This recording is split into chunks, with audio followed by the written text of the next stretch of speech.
시청자 여러분 안녕하십니까. 뉴스데일리 베스트 민앵커입니다. 최근 KBS가 방영한 한 다큐멘터리가 논란이 되고 있습니다. 해당 다큐멘터리에서 KBS는 베트남 전쟁 당시 한국군이 민간인을 학살하는 것처럼 묘사했는데요. 여기에 보훈처가 이의를 제기하면서 논란이 확대될 조짐을 보이고 있습니다. 문재인 정권의 보훈처가 아닌 윤석열 정권의 보훈처이기 때문에 가능한 일이 아닐까, 또 박민식이라는 강단 있는 인물이 보훈처장으로 있기 때문에 가능한 일이 아닐까 생각하는데요. 지난 8월 7일 KBS는 시사 다큐멘터리 추적이라는 프로그램에서 얼굴들 학살과 기억편을 방송에 내보냈습니다. 그러자 보훈처가 강한 유감을 나타냈는데요. 보훈처는 현재 월남전 참전 유공자들의 거센 반발과 함께 대규모 항의 집회가 이어지고 있는 상황이라면서 KBS가 보도한 관련 내용은 현재 소송 중에 있어 최소한 소송 당사자 간 균형 잡힌 반론권이 보장돼야 하는데, 공영방송인 KBS는 일부 베트남인의 주장에 방송시간 대부분을 할애하고 월남전 참전 유공자 측 반론권을 충분히 보장하지 않았다고 지적했습니다. 그러면서 보훈처는 KBS에 월남전 참전 유공자 측의 반론을 반영한 추가 방송 편성을 요구하는 한편, 앞으로도 월남전 참전 유공자의 명예가 훼손되지 않도록 국방부 및 월남전 참전자회 등과 필요한 대응을 해 나갈 것이라고 예고했습니다.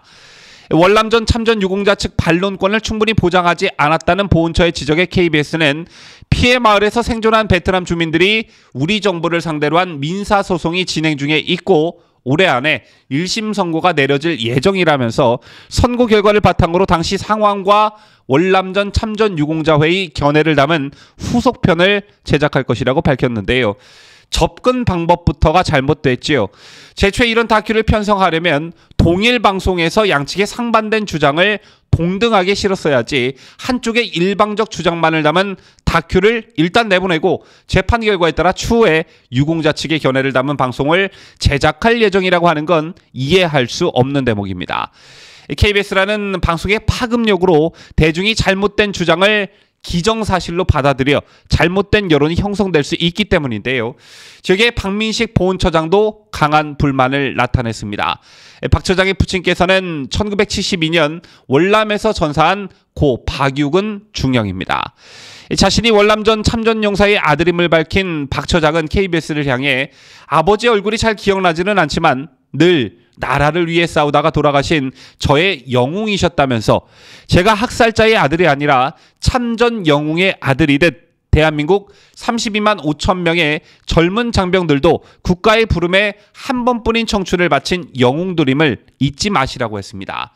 그러면서 박 처장은 수신료를 받아 운영되는 국민의 방송 KBS가 대한민국 국민 32만 5천 명을 학살자로 모는 현실에서 참전 용사와 그 가족들은 KBS 수신료 고지서를 받고 과연 어떤 생각이 들까라고 의문을 표한 뒤 대한민국을 대표하는 공영방송이라면 전쟁의 비극을 이분법적으로 재단하고 전쟁의 한 단면만을 침소봉대하는 우를 범해서는 안 된다고 지적했습니다. 이어 참전 용사들도 전쟁 피해자라고 전제한 박 처장은 그들도 나라의 부름에 젊음과 생을 바치고 조국 발전의 밀거름이 된 희생자라고 강조하면서 KBS가 32만 5천 명의 월남전 참전 유공자와 그 가족을 모두 욕보였다며 KBS에 정중한 사과를 재차 요구했습니다.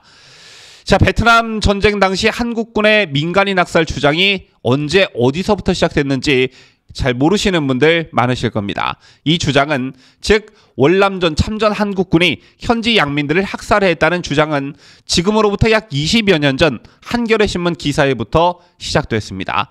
자, 이 월남 참전 전후에는 물론 국방부까지 나서 조목조목 반박하면서 이런 주장은 카더라로 묻히는 듯 했는데요. 하지만 월남전 참전 한국군 양민 학살 주장을 굽히지 않았던 일부 좌파 인사들은 이런저런 사진 자료들을 가져와 증거라고 들이밀기 시작했습니다. 그 배경엔 박정희 대통령의 업적으로 평가받는 베트남 전쟁 파병 결정을 흠집 내려는 그런 의도가 깔려있다, 이렇게 볼 수 있는데요. 그렇다면 이런 주장들의 근거는 무엇이었을까요? 확인 결과 전쟁 당시 남베트남군의 소행이거나 베트콩이 한국군 군복을 훔쳐 입고 저지른 만행 또는 일본 구구 세력이 사진 설명을 조작한 것들이었습니다. 따라서 한국군이 전쟁 당시 양민을 학살했다는 근거는 베트남 공산당의 주장을 제외하고는 찾기 어려운 실정이었습니다. 더군다나 베트남 공산당은 북베트남군이나 베트콩의 양민 학살이나 성범죄 등은 전혀 인정하지 않고 있는 반면 베트남 주민들은 베트콩의 양민 학살이 당시 심각했음을 인정하는 경우가 많은 것으로 전해졌습니다. 현재 베트남 정부는 월남전 당시 양민 학살에 관한 미국과 한국 등의 공식 사과를 받아들이지 않고 있는데요. 왜 그럴까요? 사과를 하겠다는데 왜 받아들이지 않고 있는 것일까요? 이 문제와 관련해 베트남이 미국, 한국과 공동진상조사를 벌일 경우 당시 베트남 공산당이 저지른 광범위한 양민 학살과 범죄가 드러날 것을 우려해서라는 견해가 지배적입니다. 이런 상황임에도 좌파 진영은 2020년 4월 한국군의 베트남 양민 학살을 주장하는 베트남 사람의 손해배상 청구 소송을 돕기 시작했습니다. 민주사회를 위한 변호사 모임은 원고인 베트남 사람을 돕는다며 베트남 태스크포스까지 꾸린 것으로 전해졌는데요. 여기에 KBS가 참전 용사들의 반론권을 무시한 채 배제한 채 일부 베트남인들의 일방적 주장을 담은 다큐를 내보내면서 이 물결에 합류한 것입니다. 지금까지 한 20년 동안 이 일과 관련해 어떤 일들이 있었는지 간략히 설명을 해드렸는데요. 국익이라는 관점에서 보면 과연 이런 일을 벌이는 게 국익에 어떤 도움이 될까? 이런 생각이 듭니다. 조금 전에도 설명을 해드렸지만 현재 베트남 정부는 월남전 당시 양민 학살과 관련한 미국과 한국 등의 공식 사과를 받아들이지 않고 있습니다. 또 적극적인 진실 규명과 사과 요구도 없는 상황입니다. 그 배경엔 진상조사를 벌일 경우 당시 북베트남이었던 베트콩의 만행이 드러날까 걱정하는 시각이 존재한다라는 분석이 나오고 있습니다. 더군다나 현재 베트남과 미국, 베트남과 한국의 관계는 굉장히 좋은 상황이지요. 우선 미국과 베트남 이 두 나라를 가리켜 요즘 신밀월 관계다라는 말이 나오고 있습니다. 베트남은 베트남의 동해에 해당하는 남중국해에서 중국과 치열한 영유권 다툼을 벌이고 있지요. 베트남과 중국은 사회주의 국가라는 공통점을 가지고 있지만 1970년대 국경에서 전쟁을 하기도 하는 등 내내 불편한 관계를 유지해 왔습니다. 따라서 베트남은 중국을 견제하기 위해 과거 자신들과 큰 전쟁을 벌였던 미국과 손을 맞잡고 있습니다.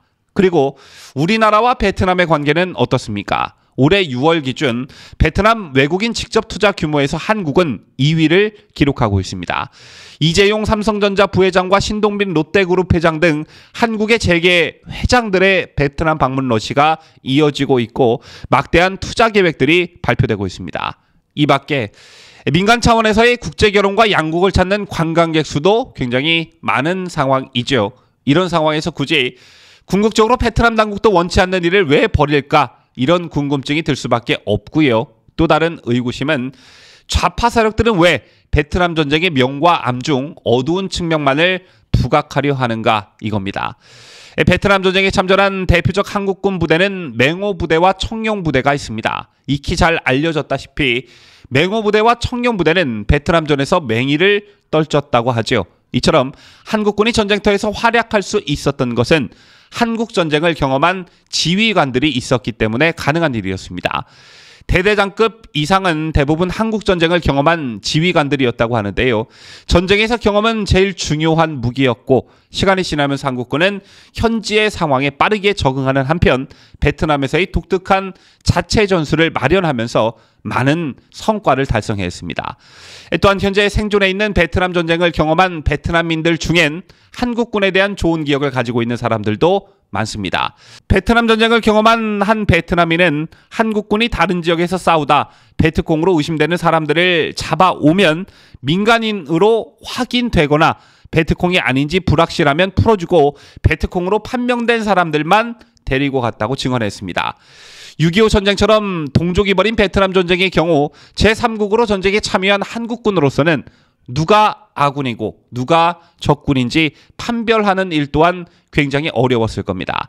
이 과정에서 베트남인이 베트콩으로 오인받는 경우도 발생했을 테고 무고하게 희생당하는 일도 있었을 거라 생각되는데요. 따라서 민간인을 방패 삼아 숨어드는 베트콩을 색출하는 일은 한국군에게 여간 힘든 작전이 아니었을 겁니다. 또 동족 간의 전쟁이라는 점을 활용해 베트남 사람으로 위장한 베트콩들의 위장 전술도 득세했을 겁니다. 이 과정에서 있었던 일들을 양민 낙살로 몰아가는 건 굉장히 무리가 있다, 이렇게 볼 수 있고요. 전쟁에는 명과 암이 존재하듯 한국군을 좋게 평가하는 베트남 사람들도 많이 있습니다.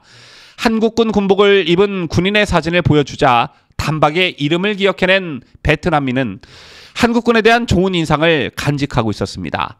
자신의 아버지가 총에 맞아 다쳤을 때 아버지를 병원에 데려다준 일도 있었고, 어떤 집이 가난한지, 쌀이 없는지, 일자리가 없는지 등을 물어봐서 쌀과 통조림 등을 나눠주는 일도 있었다고 합니다. 그런데 왜 KBS와 일부 좌파 세력은 한국군의 민간인 낙사를 부각하면서 여론전에 나서고 있는 것일까요? 이들이 벌이고 있는 짓이 국가의 부름을 받고 한 번뿐인 청춘을 바친 대한민국 32만 5천 명의 장병들의 명예를 짓밟는 일이라는 것을 잊지 말기를 바라겠습니다. 지금까지 저는 자유대한민국을 수호하는 뉴스데일리 베스트 민앵커였습니다.